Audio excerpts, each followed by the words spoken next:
Guarantee లేని జీవితానికి మనం ఏదేదో తాపత్రయం పడుతుంటాం. కోపం, అహంకారం, అసూయ ఎందుకు మనకి? బ్రతికిన 4 రోజులు హ్యాపీగా బతకాలి.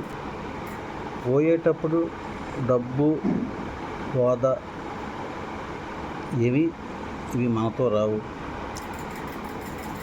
ఉన్నంతకాలం మనం ఏవైతే మంచి చేస్తామో మనం పోయిన తర్వాత కూడా అవే గుర్తుంటాయి. ఇదే జీవితం. దీని గురించి డబ్బు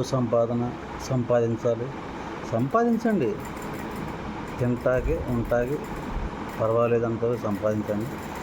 మీకు తగ్గట్టు చిన్న చిన్న సహాయం చేయండి. Thank you. ఇదే జీవితం.